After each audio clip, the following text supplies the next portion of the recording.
Vamos a arrancar, igual que la semana anterior, con el tema de nuestros docentes universitarios, las investigaciones que se hacen, la repercusión que tienen no solo a nivel nacional, sino a nivel internacional, en un marco de crisis y de ajustes y con muchos reclamos que se le están haciendo al gobierno nacional para que no se baje lo que son las inversiones, no el gasto, las inversiones en la educación. Estamos con María Natalia Liza, que es bióloga del Instituto de Biología Molecular CONICET. Rosario, ¿cómo estás? ¿Cómo estás? Muchas gracias por invitarme. Bueno, conocemos de lo que haces a partir de una mención o premios que te van a dar en base a un trabajo que tiene que ver con la tuberculosis, pero con toda una perspectiva de género también. Sí, es un concurso que llamó Nature Research, que es una editorial científica internacional, teniendo también a Estée Lauder Companies como sponsor, y básicamente ellos, la convocatoria que abrieron era para, digamos, mujeres o personas que se identifiquen como mujeres. El premio tiene que ver con un reconocimiento del trabajo científico hecho también, pero también con una perspectiva de género en lo que es el quehacer científico y la generación de conocimiento. Y bueno, hubo una convocatoria hace un par de meses y quedé seleccionada primero entre unas 10 mujeres y ahora pasamos a una segunda ronda que quedamos 5 y bueno, el resultado final del concurso se va a saber el 30 de octubre y bueno. Antes del paso de las 10 mujeres preseleccionadas, ¿cuánta gente participando? Ellos informan que fueron alrededor de 150. ¿De todo el mundo? Es un concurso internacional, sí. ¿Cómo recibiste la noticia? Con mucha sorpresa. Por ahí uno está en el marco de lo que son las investigaciones, la tarea diaria, ir a la facultad, investigar, sí. Y de golpe, ¡oh! La verdad con mucha sorpresa, ¿viste? No lo esperaba. Yo llegué a Argentina y a Rosario en febrero. En febrero. Llegué allí al IBR y al CONICET. Estoy tratando de iniciar mi propio grupo de investigación, entonces estaba buscando distintas fuentes de financiamiento, así que me estaba presentando a distintas convocatorias y esta fue una de las que me presenté. Y bueno, la verdad que siendo un llamado internacional y demás, con mucha sorpresa lo recibí, no esperaba quedar. Vos llegaste a Rosario, ¿dónde estabas? Antes, yo me gradué acá como licenciada en biotecnología, estudié en la Facultad de Ciencias Bioquímicas y Farmacéuticas de la UNR, después hice un doctorado también en la misma facultad y después me fui a hacer un postdoctorado al Instituto Pasteur en París, estuve allá 5 años y después un segundo postdoctorado en el Instituto Pasteur de Montevideo, en Uruguay, así que llegué de Uruguay. ¿Por qué decidiste volver? Instalarte acá Porque esta es mi casa. Fue una decisión vital. Hicimos todo este viaje con mi compañero y en un momento dijimos, bueno, ¿qué hacemos? Y fue una decisión de decir, bueno, ¿dónde queremos seguir escribiendo nuestra pequeña historia? ¿Viste? Y bueno, es casa. Y bueno, fue una decisión así vital. Queríamos volver acá para trabajar acá y bueno, construir nuestro futuro acá. Contame cuántos años tenés y cuándo ingresaste a la facultad, digamos, cómo fue tu carrera de estudios en Rosario. Tengo 37 años y ingresé a la facultad a los 18, cuando terminé la secundaria. Y como te decía antes, estudié biotecnología, que es una carrera, cuando yo empecé creo que tenía unos 10 años, una cosa así. Y bueno, es una carrera de 5 años y después hice el doctorado también aquí, en la misma facultad, hice la tesis en el IBR, antes del IBR, que ahora funciona en el CCT, en el Centro Científico Tecnológico allá en la Siberia. En la Siberia. Antes funcionaba en los subsuelos de la Facultad de Bioquímica, que digamos cuando se fundó el instituto, digamos todos los investigadores que trabajaban allí estaban muy contentos de tener efectivamente un lugar donde trabajar, pero la verdad era un subsuelo donde no entraba luz natural, no había ventilación, se inundaba, cuando llovía fuerte teníamos que mirar la rejilla y ver el nivel del agua para salir rápido. Y ahora hay un edificio que está súper bueno, que la verdad que no tiene nada que envidiarle a los edificios de ciencia, digamos, donde trabajé afuera, digamos. Y bueno, eso es un cambio importante. Y el nivel de formación que se logra acá, si después salís y te vas a capacitar, ¿cómo es el comparativo? La verdad yo siempre me sentí súper bien. Vos te vas y decís, me voy a un lugar que no sé cómo va a ser. pero la verdad que me sentí con muchísima herramienta. Nunca sentí que me faltase, al contrario, estaba re tranquila, me sentía re bien parada, digamos. O sea que la formación que tenemos acá en general en las distintas carreras universitarias, puntualmente en el caso tuyo es esa, sí, pero en general, pero nosotros siempre preguntamos, ¿no?, a los docentes o investigadores que vienen en base a estos estudios y reconocimientos que hay, ¿es buena? Y de lo que te puedo decir de mi experiencia, la verdad que sí, y de lo que veo de mis pares, ¿no?, de mis compañeros que también se han ido, el comentario en general es, no nos faltan herramientas, estamos bien parados. Lo que puedo decir de lo que he vivido, sí, totalmente. ¿Te ofrecieron irte a trabajar a otro lado? Bueno, eso fue una posibilidad que busqué, digamos, la posibilidad de ir afuera. Y bueno, uno tiene que hacer los contactos, ver quién te quiere recibir, después aplicar a becas. Yo me fui a Francia con una beca europea, que bueno, apliqué en tanto que latinoamericana y con los antecedentes que había generado durante mi carrera acá y bueno, funcionó. Anduvo bien, vamos a decir.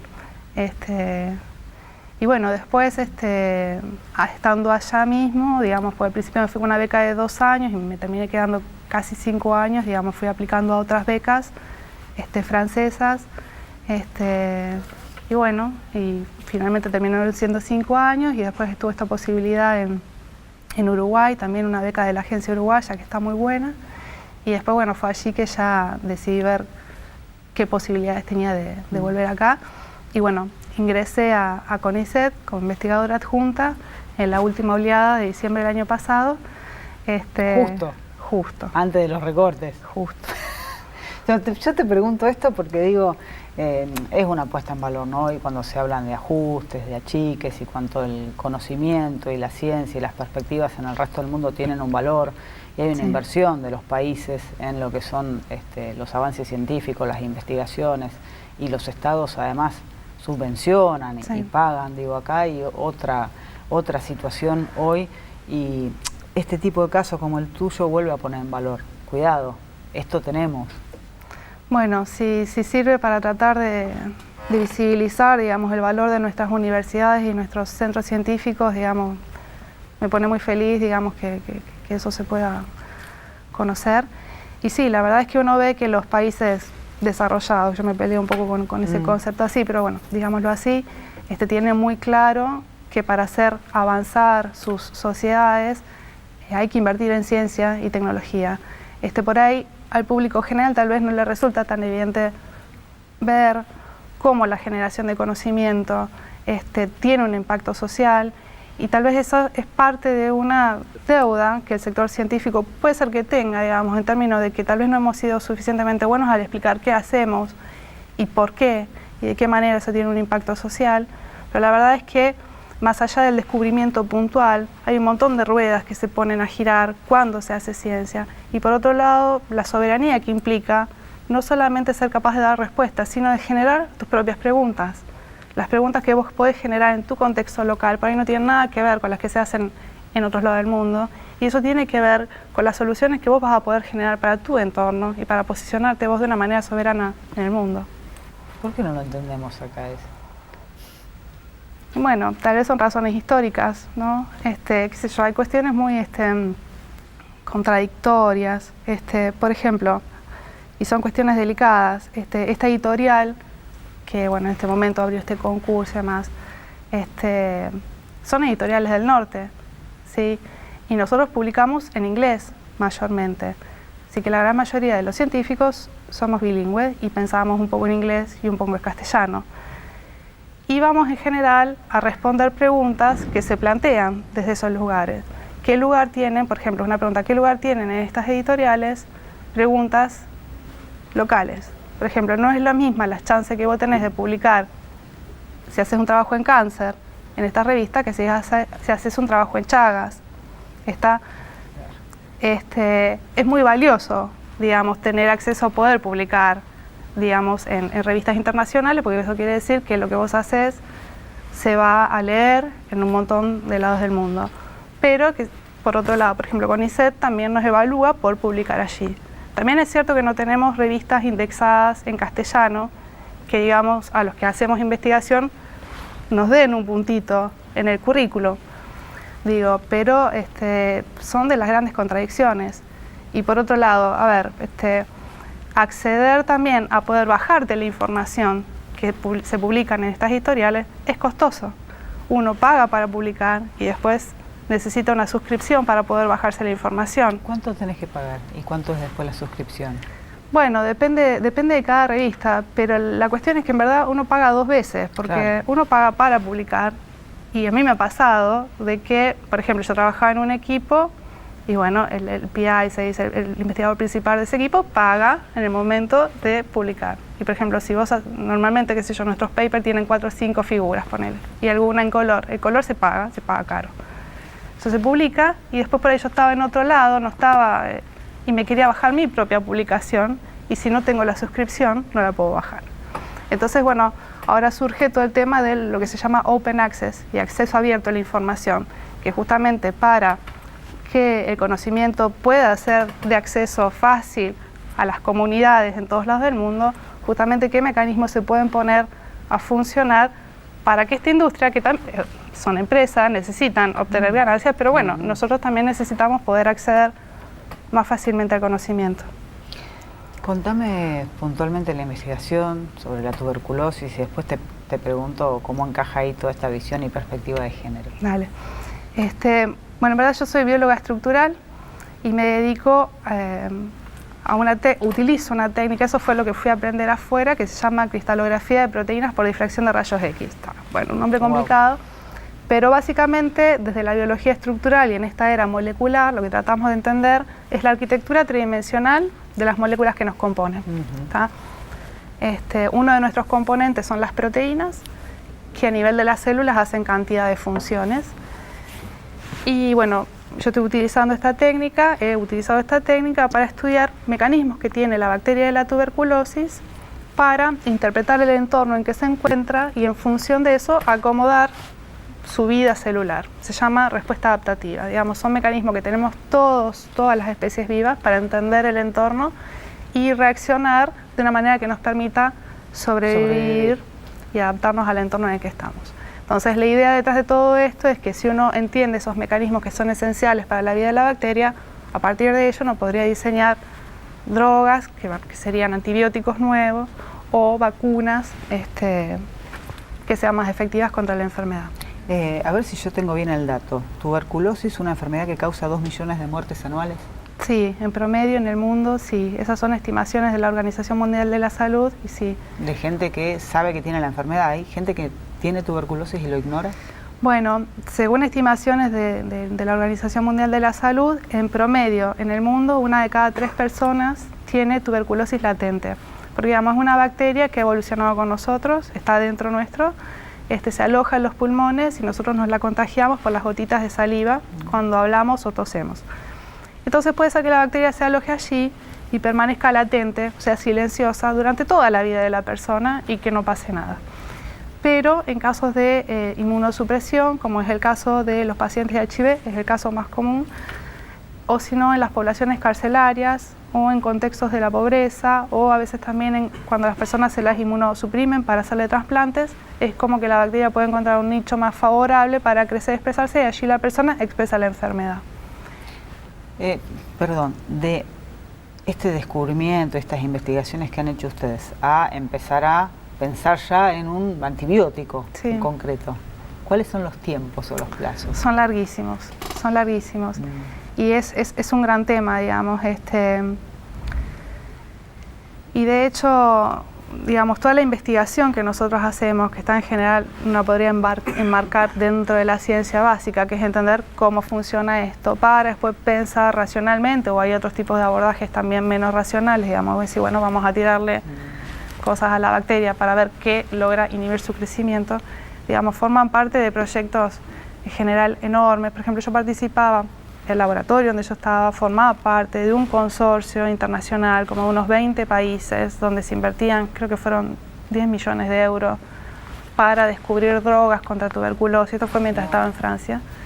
Y de 10 años de trabajo y de todo ese dinero y de toda esa gente, hubo una droga que empezó a avanzar entre las distintas etapas que implica llegar desde, bueno, desde el conocimiento básico generado hacia los clinical trials. Son tiempos muy largos y son muy costosos. Y una realidad también es que las empresas farmacéuticas, claro, digamos que también son empresas y necesitan tener ganancias, ven poco atractivo el campo, porque digamos son inversiones muy a largo plazo y muy costosas para sanar una enfermedad. Entonces, tal vez en vez de dedicarse a eso, prefieren dedicarse a otras cosas. Entonces, bueno, allí surge, digamos, todo un área de vacancia que, bueno, tal vez si vos tenés a nivel de tu país un dado tipo de infecciones, por ahí es el Estado el que tiene que invertir en esos lugares. Salud pública.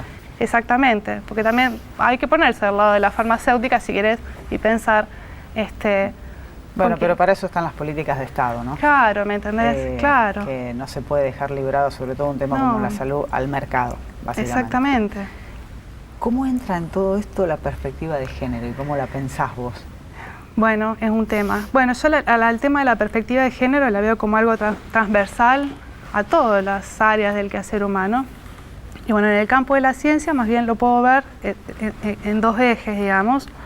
Uno que tiene que ver con la generación de conocimiento en sí mismo y es cómo las prácticas científicas y de generación de conocimiento se pueden integrar distintas formas de ser y estar en la naturaleza.